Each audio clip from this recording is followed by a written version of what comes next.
गांधारी को अपने पुत्रों की मृत्यु के कारण भारी क्षति और पीड़ा का सामना करना पड़ा था। उनका मानना था कि भगवान कृष्ण अपनी दिव्य शक्तियों से युद्ध को रोक सकते थे, लेकिन उन्होंने ऐसा नहीं किया। इसलिए उन्होंने भगवान कृष्ण को श्राप दिया कि अगले 36 साल बाद उन्हें और उनके यदुवंश को एक दूसरे को मारकर विनाश का सामना करना पड़ेगा और द्वारका समुद्र में डूब जाएगी। समय बीतता गया और 36 साल बाद उनका श्राप लगने लगा, क्योंकि यदुओं के बीच विवाद पैदा हो गया।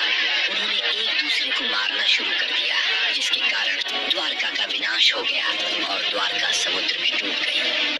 एक दिन भगवान कृष्ण नदी के किनारे एक पेड़ के नीचे लेटे हुए थे। उसी समय जरा नामक एक शिकारी जंगल में आया और वो भगवान कृष्ण के लाल चमकती पैर की तलवार को हिरण समझकर एक घातक बाण चला दिया। जब उसने देखा कि उसका बाण कोई हिरण से नहीं, स्वयं भगवान कृष्ण जी के पैर में घुस गया है, तो उससे बहुत दुख और पश्चाताप हुआ। अपनी गलती का एहसास होते ही उसने बोला, हे भगवान, मुझे क्षमा कर दे। मुझसे अनजाने में बहुत बड़ी पाप हुआ है। इस पाप के लिए तो मृत्यु दंड भी कम है। जरा तुमने कोई अपराध नहीं किया है। तुम त्रेताया युग में वानर राजबाली थे, जिन्हें मैं पेड़ के पीछे छिपकर वध किया था, जो कि युद्ध भूमि के नियम का विपरीत था। इसीलिए मेरा मृत्यु तुम्हारे हाथों पहले ही लिख दी गई थी। तुम इस अपराध बोध से मुक्त हो जाओ। ये कहकर भगवान कृष्ण ने भौतिक दुनिया से विदा हो गए। दुखी होकर जरा अर्जुन के पास गया और उन्हें स्थिति के बारे में बताया। यह सुनकर अर्जुन ने गहरे दुख के साथ भगवान कृष्ण के अंतिम संस्कार किए। उनका पूरा शरीर राख में बदल गया, सिवाय उनके हृदय के, जो जीवंत और दिव्य था। अर्जुन ने हृदय को एक लकड़ी के तख्ते पर रख दिया और उसे नदी में प्रवाहित कर दिया। हृदय नदी में बहता रहा और बहुत समय बाद वह ओडिशा के महानदी तट पर पहुंच गया। वहाँ सब्र नामक एक आदिवासी समुदाय था। विश्वावासु आदिवासी समुदाय का प्रमुख था। उन्होंने भगवान कृष्ण के हृदय को पाया, जिससे दिव्य चमक निकल रही थी। विश्वावासु ने इसकी दिव्यता को समझा और एक गुप्त गुफा में नील माधव की मूर्ति के रूप में इसकी पूजा करते रहे। आदिवासी समुदाय के अलावा किसी को इसकी जानकारी नहीं थी। उस समय अवंती में इंद्रद्युम्न नाम का एक राजा थे।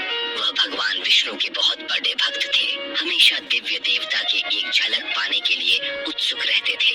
एक दिन एक भटकता हुआ ऋषि उनके महल में आए और राजा से बोले, राजन, ओडिशा में भगवान विष्णु की पूजा नील माधव के भव्य रूप में की जाती है। आपको ओडिशा के भीतर इस पवित्र स्थान का सटीक स्थान अवश्य खोजना चाहिए। राजा इंद्रद्युम्न बहुत प्रसन्न हुए और उन्होंने तुरंत ब्राह्मण पुजारी विद्यापति को ओडिशा जाकर नील माधव की खोज करने का आदेश दिया।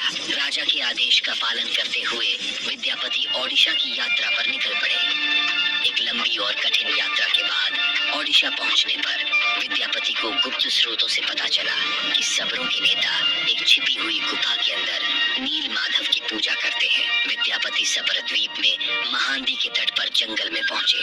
सब्र राजा विश्वावासु ने विद्यापति की अगवानी की। विद्यापति ने विश्वावासु से कहा, महाशय, कृपया मुझे दिव्य पूजा का स्थान दिखाएं। मैं यहाँ बहुत विश्वास के साथ आया हूँ। मुझे माफ करो, मैं तुम्हें उस स्थान पर नहीं ले सकता। अब मैं क्या करूँ? यदि मैं इस प्रकार लौट गया तो राजा को क्या उत्तर दूंगा?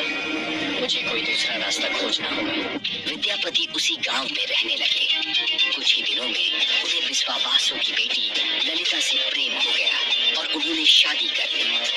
विवाह के कुछ दिन बाद विद्यापति ने अपनी पत्नी से कहा, ललिता, क्या आप अपने पिता से हमें नील माधव की एक झलक दिखाने का अनुरोध कर सकती हो? आपके पिता आपके अनुरोध को अस्वीकार नहीं करेंगे। ठीक है, मैं निश्चित प्रयास करूंगी। मुझे अपने पिता से बात करने दो। ललिता अपने पिता से बात करती है। ठीक है, लेकिन मेरी एक शर्त है। विद्यापति अपनी आंखों पर पट्टी बांध कर जाएंगे। विद्यापति ने शर्त मान ली, लेकिन चतुराई से कुछ सरसों के बीज अपने साथ ले जाते हैं। रास्ते में छिपी हुई गुफा का रास्ता याद रखने के लिए सरसों के बीज को गिराते हुए जाते हैं। गुफा में पहुंचकर विद्यापति ने नील माधव की दिव्य छवि देखी और मंत्रमुग्ध हो गए। गुफा से लौटकर विद्यापति ने राजा इंद्रद्युम्न को सारी बात बताई। कुछ महीनों के बाद विद्यापति ने गुप्त गुफा के रास्ते में जो सरसों के बीज बिखेरे थे वे अंकुरित होकर पौधे बन गए। राजा विद्यापति के साथ सरसों के पौधों के पीछे पीछे नील माधव की दिव्य मूर्ति देखने गए। गुफा पर पहुंचने पर उन्हें वहां कुछ नहीं मिला। नील माधव गायब हो गए थे। निराश होकर राजा इंद्रद्युम्न महल में लौट आए। उस रात भगवान विष्णु उनके सपने में आए और बोले, इस संसार में मैं तुम्हें नील माधव के रूप में दर्शन नहीं दे पाऊंगा। तुम पूरी सागर तट के पास जाओ, एक दारू तैरता हुआ आएगा। मैं एक बहुत बड़े सुगंधित लाल रंग के लकड़ी के लट्ठे के रूप में प्रकट होऊंगा। उस लकड़ी के लट्ठे में सर्वत्र शंख, चक्र, गदा और पद्म के चिन्ह दिखाई देंगे। उस लट्ठे को बाहर लाओ और उसे 3 मूर्ति बनाओ, तब तुम मेरी आराधना कर सको। राजा इंद्रद्युम्न ने इस संदेश का पालन किया और पुरी के समुद्र तट पर पहुंचे, जहां उन्हें वास्तव में एक तैरता हुआ लकड़ी का लट्ठा मिला। लेकिन राजा के सेवकों के अनगिनत प्रयासों के बावजूद कोई भी लकड़ी के लट्ठे को नहीं उठा सका। आखिरकार आदिवासी नेता विश्वावासु की मदद से लकड़ी के लट्ठे को महल में लाया गया, लेकिन कोई भी कुशल कारीगर उस लट्ठे से नील माधव की मूर्ति नहीं बना सका। हे राजन, ये लकड़ी इतनी मजबूत है कि इस पर हमारे किसी भी हथौड़े और छीनी का कोई असर ही नहीं हो रहा है। हमें माफ करें, ये काम हम नहीं कर सकते। जब यह कार्य असंभव हो गया तो भगवान विष्णु फिर से राजा इंद्रद्युम्न के स्वप्न में प्रकट हुए और बोले, राजन, देवताओं के दिव्य शिल्पी विश्वकर्मा की आराधना करें, वह इस कार्य को अवश्य पूरा करेंगे। भगवान विष्णु की सलाह के बाद राजा इंद्रद्युम्न ने दिव्य मूर्तिकार विश्वकर्मा से प्रार्थना की। तभी एक बूढ़े बढ़ई के रूप में विश्वकर्मा प्रकट हुए और उन्होंने राजा इंद्रद्युम्न से कहा, हे राजन, मैंने सुना है कि आप एक मूर्ति बनाने की प्रयास कर रहे हो। हाँ शिल्पी, सही सुने हो। क्या आप ये करने में सक्षम हो?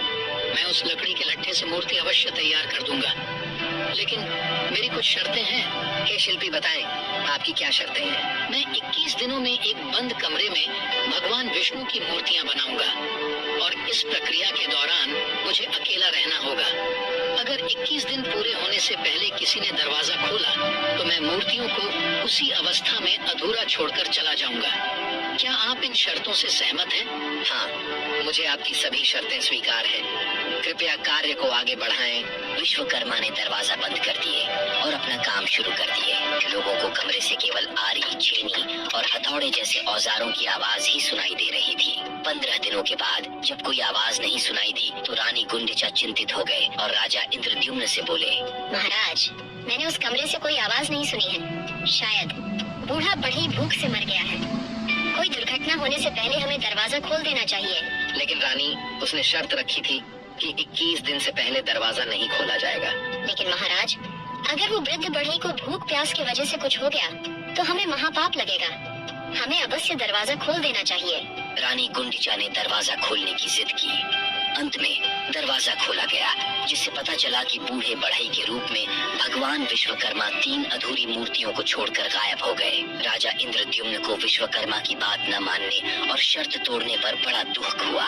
इसलिए भगवान जगन्नाथ के हाथ और पैर अधूरे हैं। जब राजा इंद्रद्युम्न उन अर्धनिर्मित मूर्ति के समीप जाते हैं तो उन्हें हृदय की धड़कने की ध्वनि सुनाई देती है, जिससे उन्हें ये ज्ञान हो जाता है कि इस मूर्ति के भीतर श्री कृष्ण जी के हृदय विराजमान है।